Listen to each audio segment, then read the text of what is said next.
Share this video with any little girl you know. Please, for me. Share this video with any little girl you know. Because their parents is not teaching them about this shit. And these are the type of things that people go through. They feel like they can't talk to nobody about, so they end up committing suicide. And yes, I have thought about committing suicide many of times before. Because I wasn't strong enough and I didn't have nobody on my back to let me know this has happened to them too. And it's okay to talk about it. And there's nothing wrong with you if it happens to you, because it's not who you are. It's just something you experienced. What's poppin', all stars? Welcome back to my channel. It's Damn She Jamaican, your biggest and brightest shining star.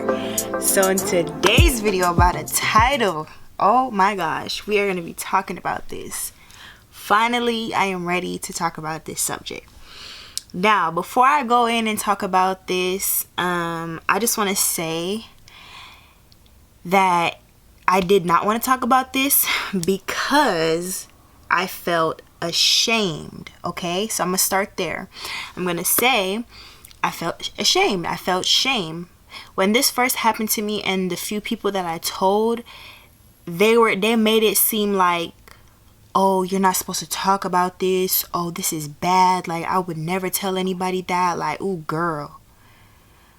But with growth and time and more experiences in life, I had to really realize why this that happened to me was an experience, but it's not who I am. All right. So a lot of people might say, oh, why are you talking about this? You know, why would you put this on your channel? Honestly, because we're raised in a society where people don't talk about sex. People don't talk about pimping. People don't talk about hoeing. People don't talk about human sex trafficking. People don't talk about these subjects. Our parents don't tell us about these. Our parents, my mom used to always tell me, I'll tell you when you get older. I'm a very curious kid, right? So when I was growing up, I used to always ask a lot of questions like, why this? Why that? And my mom would always say, I'll tell you when you get older. And when I got older, I don't remember the questions I had to ask. So that's stupid. So now that I know better and I'm older and I'm not ashamed, I just want to help someone out there that they're a little girl or a little boy. If you've experienced this, or I'm preventing this from happening to you, I just want to let you know that this happened to me, but it's not who I am, and I'm not ashamed of it. I was taught to be ashamed of it, but there's no need to be ashamed. Alright, so that's the little disclaimer. Fuck anybody that got anything negative to say. You can click out of this video right the fuck now. If you gave my ass a view, I'm getting paid, so thank you. But if you want to go ahead and troll, leave negative comments, that's up to you. I don't care. I really don't. The universe is going to deal with you regardless. Now, the title of this video says, I got turned out in Vegas. Human sex trafficking experience story, whatever. So, I'll start from the beginning. Alright, so I was in high school. It was my senior year in high school. And my friends were like, oh, we should go to Vegas, you know, we should do something, my friend was like, we should go to Cali. Duh. She was like, hey, let's go to California. So I'm like, okay, cool, that sounds lit. I've never been to Cali before. Mind you, I lived in Seattle at the time. So I was just like, all right, cool, that's lit, you know, let's do something for spring break, yada, yada, yada. So we were like, alright, we planned for it. This was like in November. We booked our ticket, whatever. April comes, we're ready to leave, and there's like two parts to this story, because it's a runaway story too. It's a runaway. This is for people, this will resonate if you're a runaway. So this is for runaway and sex trafficking. It's all tied into the same thing. Sorry if the angle is like awkward, but you know, I don't want to like show my titties because I'm naked. Top up, who cares? But anyways, so yeah, so all right, spring break comes around, we're ready to leave, we booked that, we get on the flight, we reach to California. All right, so we didn't know, we didn't plan our trip. Like, we didn't know what we was gonna do. We didn't know like what we were gonna do. We just knew that we had one friend there that we were gonna stay with. So when we got there, we reached the LAX and we took the bus to Culver City, and we was like waiting on the bus, and next thing you know, this car pulls up, right? Oh, do you need a ride? And we're like, hey, yeah, sure, we need a ride, right? Dumb. Don't do that. You gotta read people's energy first. Regardless, you can take rides from people, because I do that all the time. But just read people's energy is what I'm saying. Don't be stupid. And don't follow other people's course. Follow your own. It's gonna make more sense when I go into the full depth of the story. So we get in the car. He's an older man. He's like 50 years old, over 50. We get in the car. He's black. He's melanated. And so we're in the car and he's driving. He's like, oh, where are you from? Da da da da da. You know, we're talking, blah blah blah. He got some weed, he got some lean, and I think we started smoking, because I don't drink lean. So we started smoking, and then, you know, my friend was in the front seat. She's light skinned. My friend was in the front seat, and I'm in the back seat. And he's like, oh yeah, a little light skin, chocolate, vanilla, whatever, I don't know. But he was just talking to us, blah blah blah blah. And then he took us to our friend's apartment so we can drop our stuff off. And you know, he was like, yeah, here's my card, you know, if you guys need anything, just hit me up. And I'm like, cool. He was mad chill. We're like, okay, cool. So he gave us our card, and then me and my friend was like, see, we knew if we came to Cali we'd be straight, we'd get rides, people would fuck with us. Okay. So then we get to our friends. Then we dropped our stuff off, and then we went out to the Hollywood, because this was in West Hollywood. So we was on Highland Drive.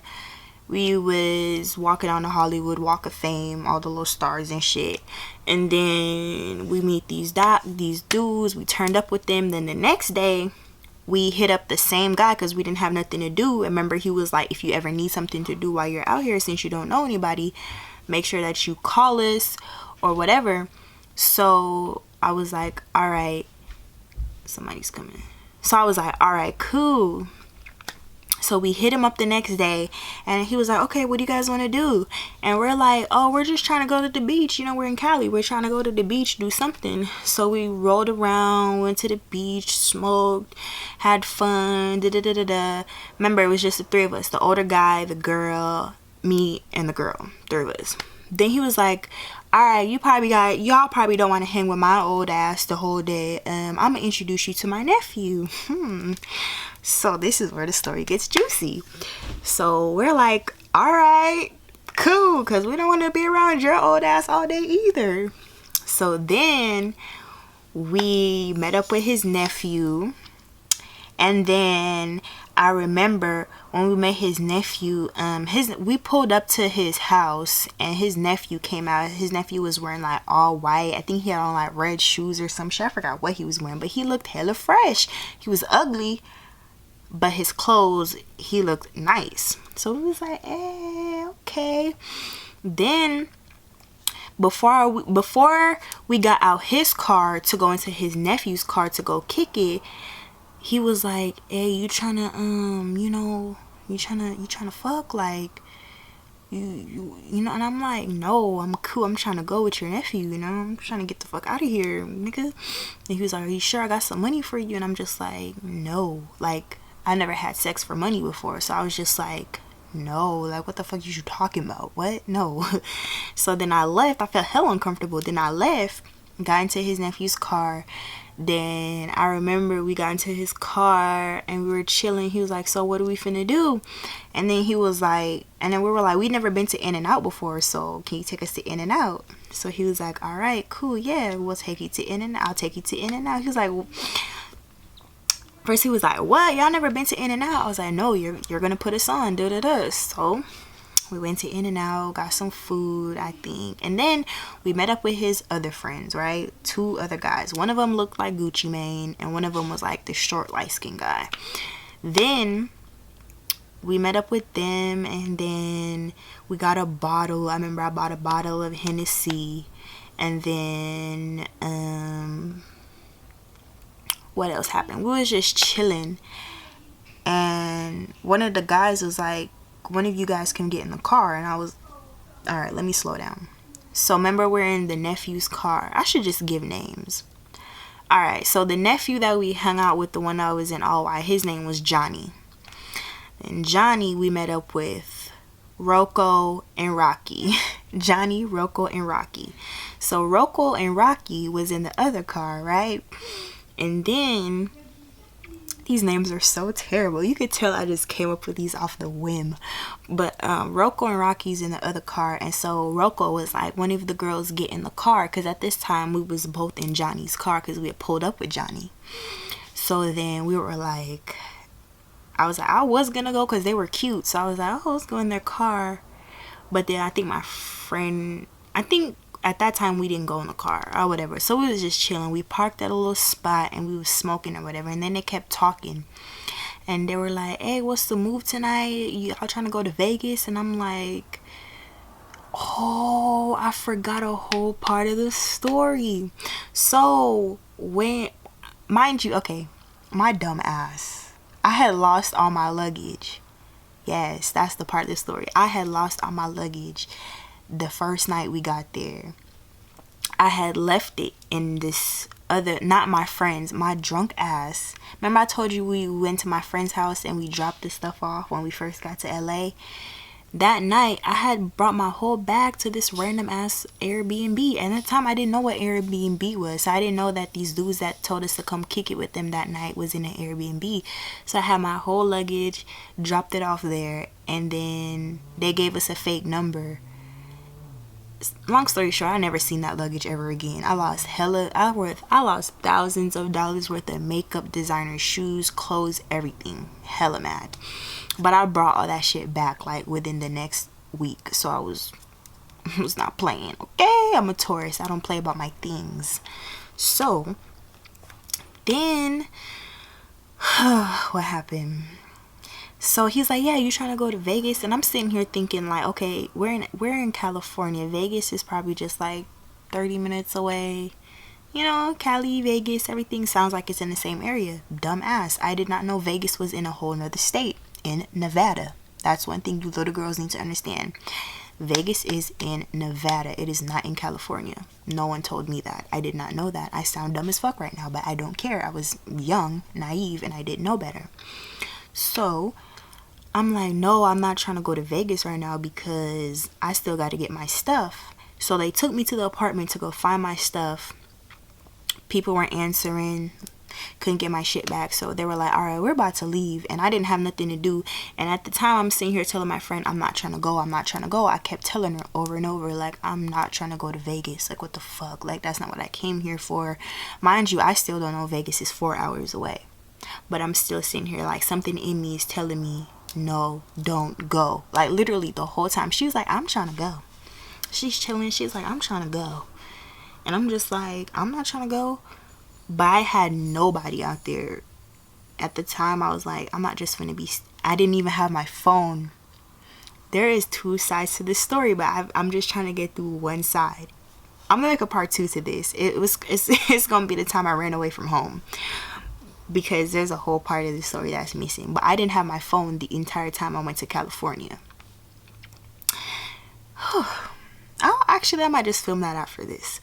So, yes. I didn't have my phone. I was with my friend and Rocco and Rocky and Johnny.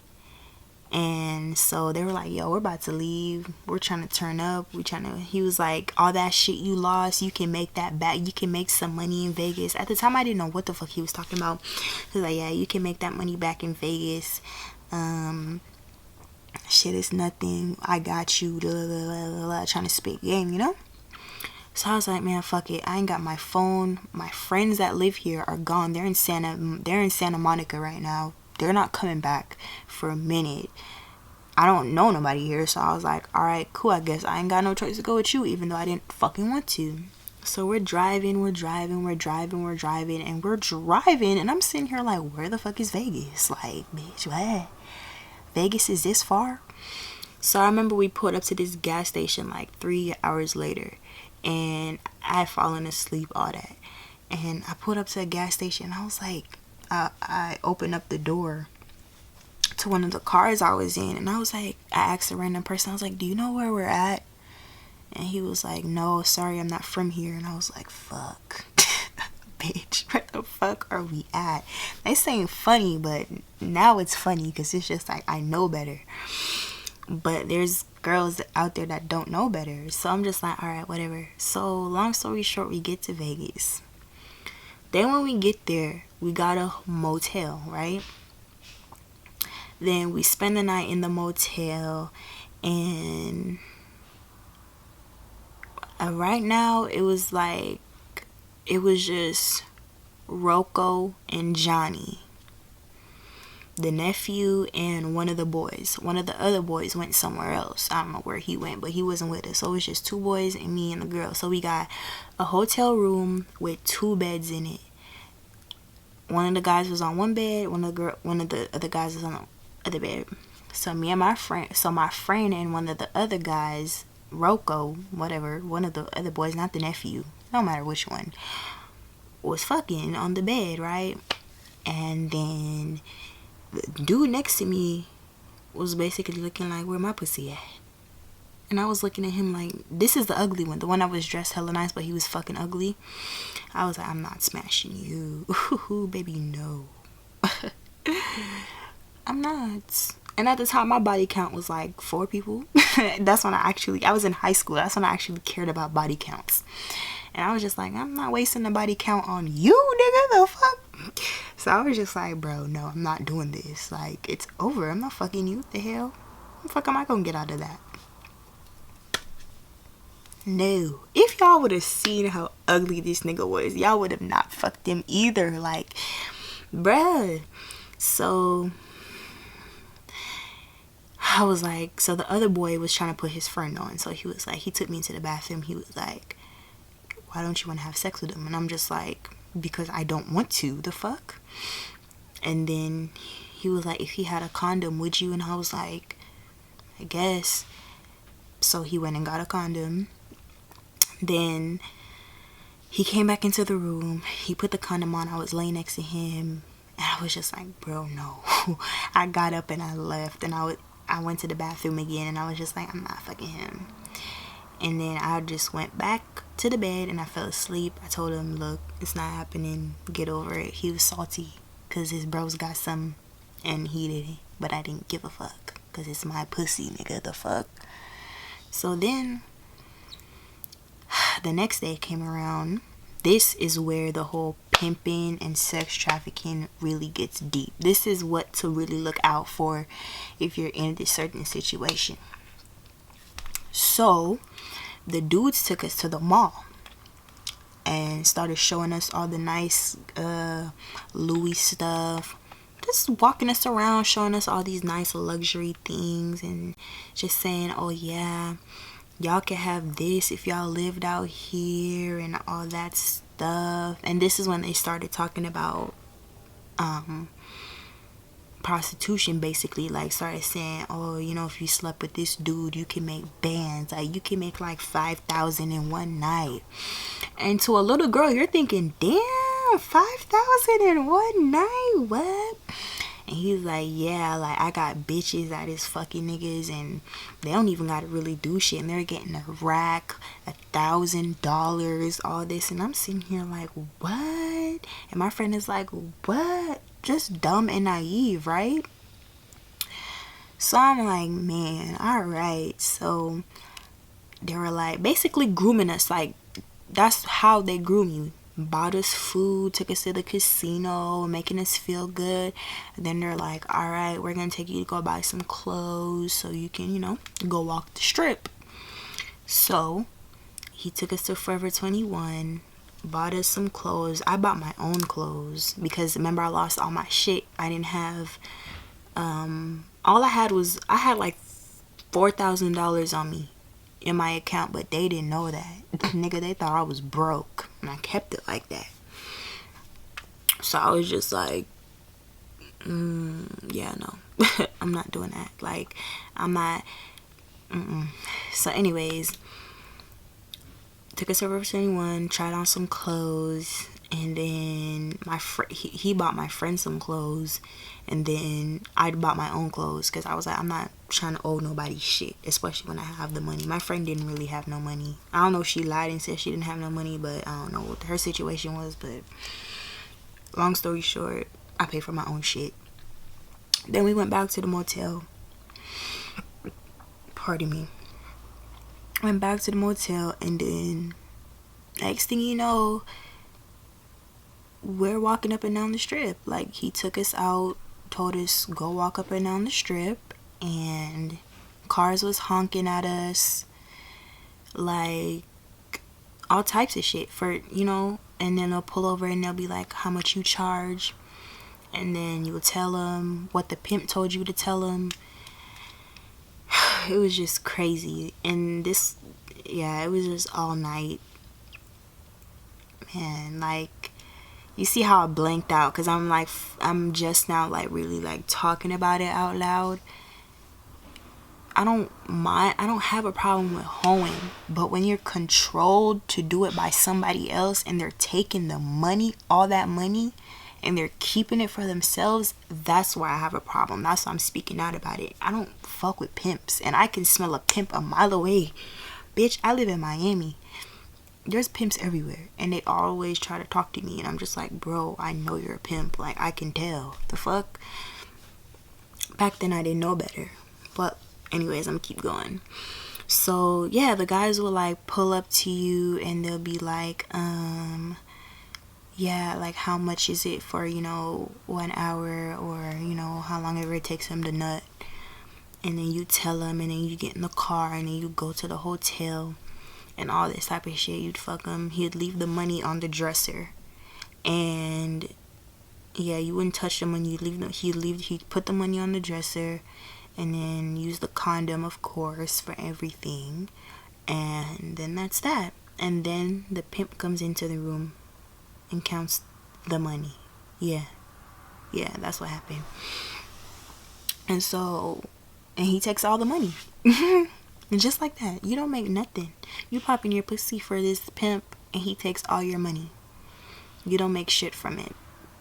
That's what I don't like about that shit. If you want to be a hoe and make fast money, cool. Make sure you're getting your own bread, though. Don't let no nigga try and say, oh, half of it's mine. Bitch, what? No. You wasn't laying down with me doing nothing. So let's cut the shit.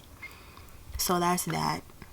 And I remember after that night, he counted up all the money he made.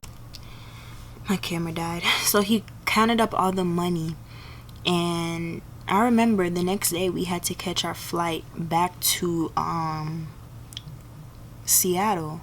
So that's really why we did it, because we were like, bro, we got to get back to California to get on our plane, and we had missed the flight. That's what it was. We had missed our flight, and we had to, quote unquote, make the money back to get on the plane. And so that's why we were doing it. That's how they manipulated us to really do it, because we were like, bro, we need this money. And they was on the phone. They had called the airport and everything, like really acting like they was finna really use the money to get us a plane ticket. So he was like, all right, this is how much y'all made. It was like 300. I really don't remember how much. I think it was like 300. He was like, this is not enough.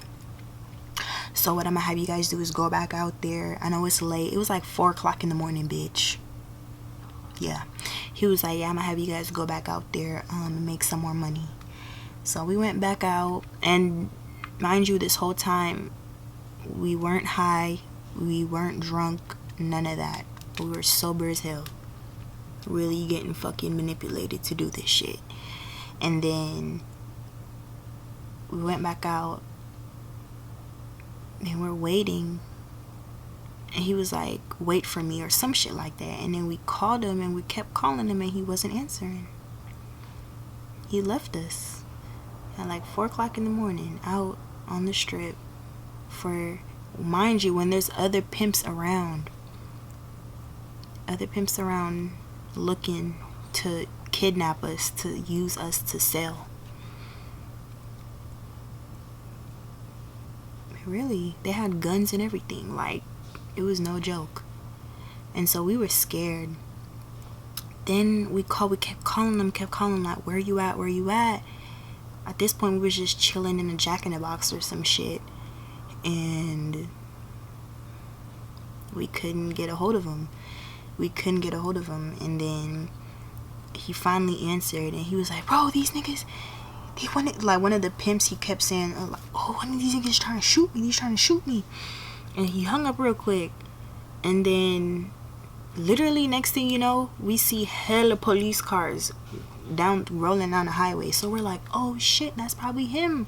So we're scared, because literally, I told you guys, there was already, when we was out there walking on the strip trying to find tricks and shit, there was pimps out there trying to recruit us too, because that was their area, and we came into their area. They see these bomb beautiful girls, they were like, who the fuck are these bitches?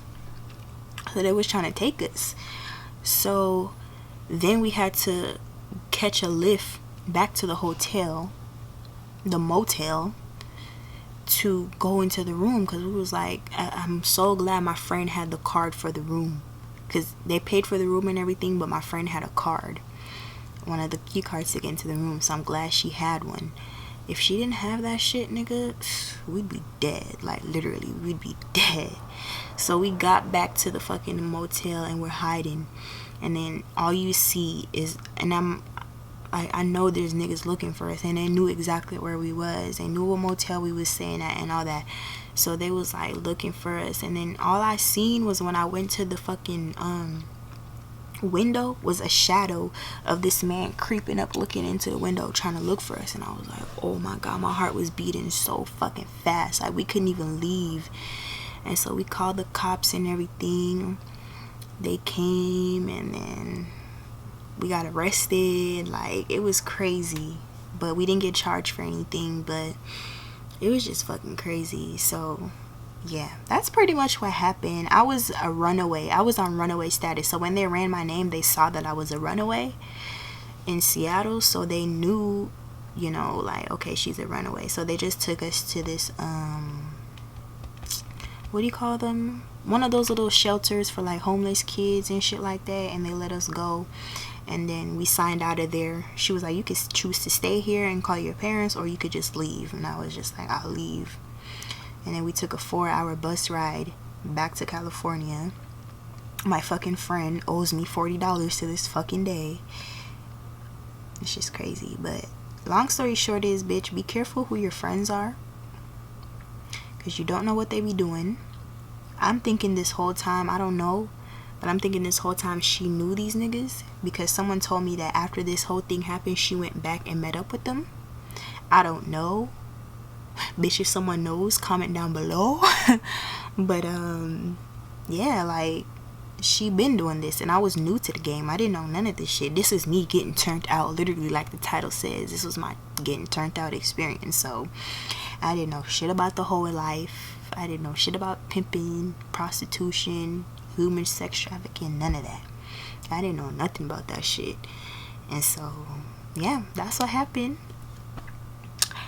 Me and her, we don't talk no more. I haven't talked to her ever since then. Yeah, it was crazy. If a situation like this happens, make sure you get tested. I did get tested. I did have something. It probably wasn't because of that specific incident, but you know, it's real shit. It happens. Let's not be stupid and childish. But yeah, it's real. And it's just me being me and being honest. And I'm not afraid or ashamed to say I got turned out and I was a prostitute for a fucking night. Okay? It happens. It happens to millions of people. Prostitution, especially in Vegas, is $1 billion industry. $32 billion industry. Every year, they make billions of dollars off this shit. So it's real, and this shit happens. Girls get killed. Like I said, I almost got killed for those guys that was trying to kidnap us. Almost got shot, kidnapped, all that. This shit's real. And it's not something that I should not be talking about. It's just serious. And there are little girls that look up to me, that see me perform, see me do makeup, love what I do. They subscribe to my channel, and their moms and their dads don't talk to them about this shit. Which other public figure you know is really talking about some real ass shit? Like, let me know. I mean, there's few. But what other rapper, pop star you know that really sit down and talk about shit like this and not wait till they're on Oprah to talk about some shit like this? Because I was gonna wait till Oprah, bitch. I was gonna wait. But I'm like, for what? When this shit's happening as I fucking speak. You know, it's just not something to be ashamed about. And if it happens to you, baby girl, you need someone to talk to, I am here. You can email me, Snapchat me, Instagram me, whatever. I open up every message. I see every message. I do. It's real. If you need someone to talk about anything, if you want me to make a video about something specific that you've been through, that you feel like you can't talk to no one else about, but you just need to hear someone talk about it, I don't know if I've been through it, but I've been through a lot of shit, and I don't mind exposing it. So make sure you comment that down below. If you like my nails, comment that down below too. But yeah, so let me see what else I gotta say, because my camera's dying and I'm trying to make another video. Don't be ashamed if something like this happens to you. If you've been pimped, if you are in this situation, there are people that's out there that's willing to help you out of it. It is not okay, and you should not make an excuse to be in this situation. If you're going through this, if you know someone that's going through this, if you think someone's going down this path, please share the fucking video. Like, I didn't make this video. I didn't put myself out there for this not to get over 1 million views one day. Like, what the fuck? It's gonna happen. Because it needs to be said. But just be careful out there. Understand your sexual power. Understand that men will manipulate you into prostituting yourself for them, and they'll take all your money. They'll leave you on the street to die, and they won't give a fuck. This is how men are. Men aren't always men that you want to be in a relationship with. Oh, I want to get married with him. Oh, he's so sweet. Oh, he said this to me. Bitch, he could be lying. Your mama ain't gonna tell you that. Your mama gonna tell you, oh, let's wait till you turn 18 so we can talk about some real shit. No. Let's talk about this when you're 7 years old. How about that? Because girls are getting, there are little girls, little 13-year-old girls, 11-year-old girls that are getting prostituted, and that's getting sex trafficked all around the world. And this happens in America, boo-boo. You hear about this shit, you think this happens in fucking Germany only? No. This shit happens everywhere. Everywhere. Especially in the United States. Especially in your motherfucking backyard. Share this video with any little girl you know. Please, for me. Share this video with any little girl you know. Because their parents is not teaching them about this shit. And these are the type of things that people go through. They feel like they can't talk to nobody about, so they end up committing suicide. And yes, I have thought about committing suicide many of times before. Because I wasn't strong enough, and I didn't have nobody on my back to let me know this has happened to them too, and it's okay to talk about it. And there's nothing wrong with you if it happens to you, because it's not who you are. It's just something you experienced. It's okay. Bad shit happens to the best of people. It's okay. We will heal together. Don't feel ashamed. Don't feel ashamed, boo. This shit happens to the real. This is some real street shit. And niggas think that I'm wild and I'm crazy and I do all these crazy things. It's because I've been through some shit. I've seen some shit. I've almost died a few times in my life. It's nothing to brag about. It's just real, and it's just who I am. I'm not afraid to be who I am no more. I'm really not. I know I'm a very intense person, and sometimes I try to hide how intense I am because it might be a little bit too much for people, but fuck all that, bro. It's over. It's 2018 and the world is crazy. And the world needs light like me to shine. So I'm not apologizing, and I'm not ashamed that this happened. And yeah, like I said, I just want y'all to share this video. I've rapped about it in a song. It's called Living My Life. I will play the song at the end of the video. Make sure that you guys go share this video, share my music with anybody that's been through this. And that's all I want. Subscribe to my channel if you want more videos like this. If you want me to talk about deeper subjects involving sex, race, anything you can fucking think of, I know. I got the juice. All right, make sure that y'all subscribe, like this fucking video, dislike it if you ain't fucking with it. Let me know, comment down below. All right, thank you so much for watching, and I will definitely see you in my next video. Mwah. Peace. Living my life, up and down, things ain't going right. No. Feel like I needed something to escape this world that I'm living. Living my life, I done did things most would say ain't right. No. Felt like I needed something to escape this world that I'm living.